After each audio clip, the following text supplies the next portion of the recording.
I know how incredibly lonely it can feel to look around and see people you used to admire and respect cave and show up in Saudi Arabia to take a check and abandon even the most basic principles they always claim to hold. I want to be clear that I believe that Saudis, like the rest of us, deserve to be entertained, whether it's via sporting events, concerts, or movies. But what is objectionable is when people help soften this regime's reputation around the world. I'm never going to accept that. You're never going to see me laundering the image of the Crown Prince.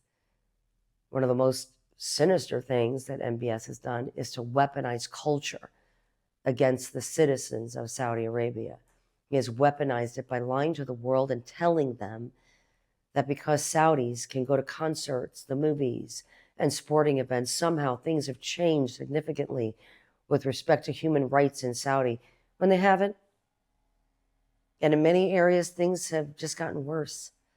Westerners love to look at the simple cultural freedoms and use those freedoms as a justification to abandon the citizens of another country in their fight for freedom. A woman having the right to drive means nothing if she doesn't have the right to speak her mind without fear of punishment.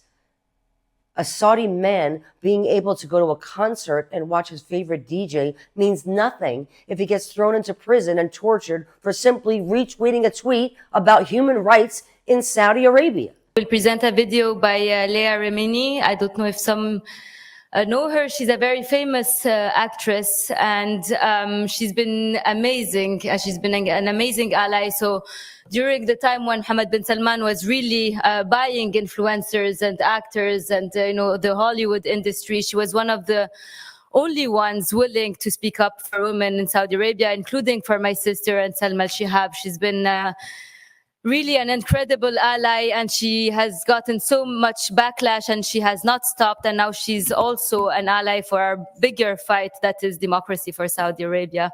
So here is Leah Remini.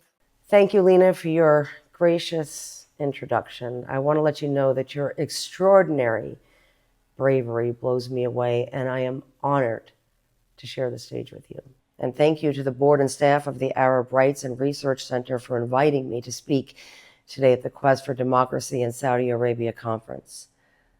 Now, I want to make something clear from the start. I don't believe it's my business or any non-Saudi person's business to dictate what the Saudi government should look like. Those decisions are solely up to the Saudi people. But I do believe every human being has the right and responsibility to advocate for every other human being's most basic freedoms. Among those freedoms are freedom of speech, freedom of religion, freedom of association, freedom of movement, and equal rights regardless of gender. Under the rule of Saudi Crown Prince Mohammed bin Salman, those rights have been diminished more than ever, and MBS has turned the kingdom of Saudi Arabia into a brutal police state while selling it to the world as a reformed, mostly secular monarchy. Unfortunately, he has fooled influential people in the media, sports, and politics into normalizing him and his regime. Some of these people have failed to employ the most basic common sense and critical thinking, and others have decided to cynically accept money in exchange for whitewashing MBS. At the same time, these same people claim to be progressive here in the United States. This absence of courage is an infuriating and heartbreaking reality I'm familiar with, and one of the main reasons I agreed to speak at this event. I wouldn't have believed you if you have told me 10 years ago that I would speak at a conference about Saudi Arabia and democracy. From the time that I was 8 years old, I was a member of Scientology, an organization that is often referred to as a cult, but is more like a fascist state and cult of personality. I'm not going to bore you with the details, but Scientology engages in many of the egregious and horrific behaviors that most fascist states do. Scientologists are imprisoned and held against their will, families separated. Scientology's global intelligence agency engages in transnational repression of its members and beyond. Scientology engages in renditions and kidnappings. Journalists and advocates for victims face harassment and surveillance simply for doing their jobs. Scientology also engages in multi-generational punishment. Now, while all this is happening, the US government and many other governments worldwide do nothing to stop it. Judges do nothing to stop it. Major institutions do nothing to stop it. Scientology even managed to harass and bully its way into being granted tax-exempt status by the IRS. Now, that tax-exempt status has allowed Scientology to amass billions of dollars in cash and real estate. The tax-exempt status has also given Scientology a cloak of protection in U.S. courts, which has allowed it to act with impunity. Scientology is controlled by an autocratic leader who micromanages everything, is physically and psychologically abusive, psychopathic, petty, who has made his own family members disappear when they got on his wrong side. He has also weaponized Twitter and other social media platforms against his perceived enemies. Sound familiar? But his name is not Mohammed bin Salman. His name is David Miscavige. And I want to tell you how I ended up here today. Until 2021, like many Scientologists, I only had an 8th grade education. In 2021, I decided to push past my fears and insecurities and pursue my dream of attending college. I applied to NYU and was accepted. Attending NYU as an undergrad when I was 50-something years old opened my eyes to a new world. For example, I learned so much about the history of the Middle East. I now earn my associate's degree and I'm working on my bachelor's degree next. Learning what I have in the past few years has made me realize what a bubble I was living in. Not just as a member of a fascist cult, but also as an American. Learning about foreign policy from an academic perspective opened my eyes to my country's role in the region, which has impacted people in the Middle East and Americans in the United States.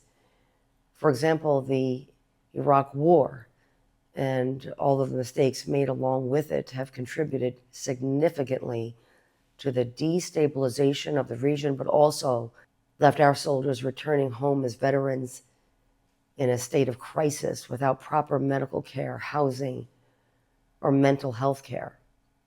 Learning about the world has made me realize that America needs better and braver leadership.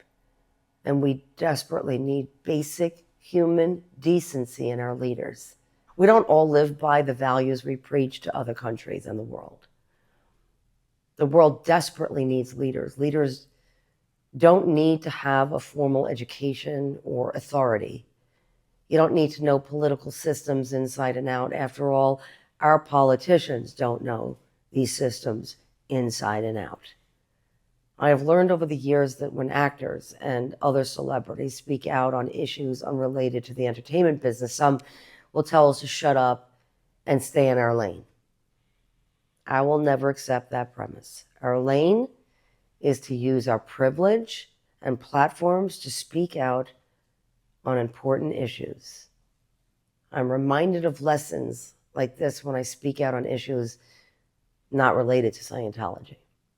In 2022, when I tweeted a thread about Salma, the Saudi student and mother who is serving 27 years in prison for tweets and retweets about human rights, I was shocked when I learned how little support and advocacy Saudis have in the world when compared to the wealth and power the Saudi royal family has.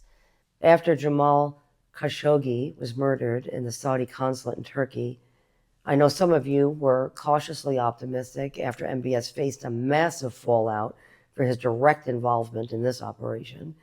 It must have been surreal to watch major corporations, celebrities, and governments thoroughly condemn him and step away from doing business with him, as they should. I know that I had that feeling before any time a documentary or major story came out about Scientology. I get hopeful and I wonder, is this finally the moment where people will open their eyes and realize what's been happening? So I know when companies and prominent politicians started to engage again with MBS, it must have felt like a gut punch. It is much easier for people to live with short-term memories than to have the courage of conviction. It's a painful reality when it comes to the work that you're doing. While the media is responsible for some of the most important and revelatory reporting on Saudi Arabia under MBS, the media is also responsible for helping him launder his lies and cover up his crimes. The same applies to holding Scientology accountable or any organizations like it. It's infuriating to witness major media organizations, reporters, politicians miss opportunity after opportunity to hold these criminals responsible.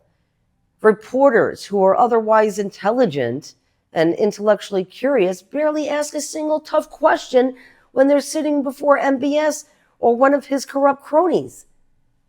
I'm not going to sugarcoat it. These reporters, their editors, media executives, and politicians are complicit in the oppression. As much as some of us want to frame it this way, there are no two sides to human rights issues. Either you're on the side of the oppressor or the oppressed. I believe reporters and elected officials are responsible for being on the side of the oppressed.